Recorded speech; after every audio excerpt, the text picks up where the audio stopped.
बिहार में इन 9 सीटों पर चुनाव लड़ेगी ओवैसी की पार्टी, केवल एक दल को मात देने का टारगेट, आरजेडी कांग्रेस से क्या कहा। हर बार की तरह इस बार भी असदुद्दीन ओवैसी की पार्टी एआईएमआईएम में लोकसभा चुनाव लड़ने जा रही है। ओवैसी की पार्टी बिहार के 9 लोकसभा सीटों पर चुनाव लड़ेगी। इस बीच एआईएमआईएम ने इंडी गठबंधन को खुला ऑफर भी दे दिया है।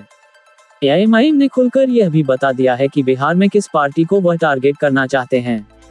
संवाद सहयोगी, किशनगंज। Bihar politics in Hindi. किशनगंज संसदीय सीट पर चुनाव लड़ने के बाद अब एआईएमआईएम पार्टी बिहार के अन्य 9 लोकसभा सीटों पर चुनाव लड़ेगी।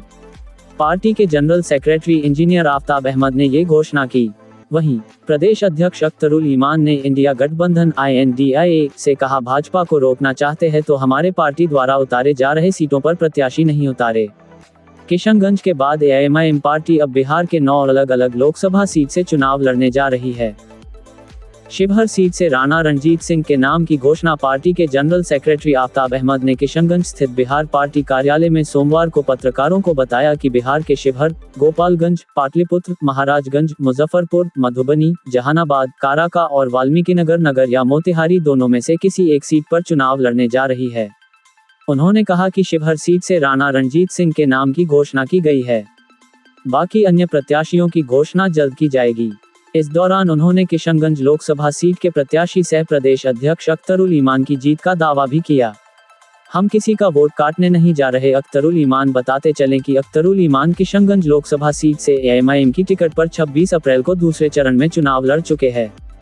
वहीं एआईएमआईएम पार्टी के बिहार प्रदेश अध्यक्ष अख्तरुल ईमान ने राजद की खिंचाई करते हुए उसे भाजपा बीजेपी की बी टीम बताया। अख्तरुल ईमान ने कहा कि जहां जहां अल्पसंख्यकों, दलितों और पिछड़ों के साथ नाइंसाफी हुई है, वहां इंसाफ दिलाने के लिए लड़ाई लड़ रहे हैं। हम किसी का वोट काटने नहीं जा रहे हैं। अख्तरुल ने कहा कि अगर सही मायने में इंडिया गठबंधन भाजपा बीजेपी को रोकना चाहती है तो हमारे ऐलान किए गए 9 सीटों पर प्रत्याशी नहीं उतारे। उन्होंने कहा कि हम अगर चुनाव जीत कर आते हैं तो भाजपा के खिलाफ जो भी लोग आएंगे उसके समर्थन में पार्टी खड़ा उतरेगी। इस दौरान उन्होंने पूर्व में 15 सीट पर प्रत्याशी उतारने की बात पर कहा कि पार्टी के शीर्ष नेतृत्व के निर्देश पर सीटों का आंकलन के बाद आगे की रणनीति तैयार करते हैं।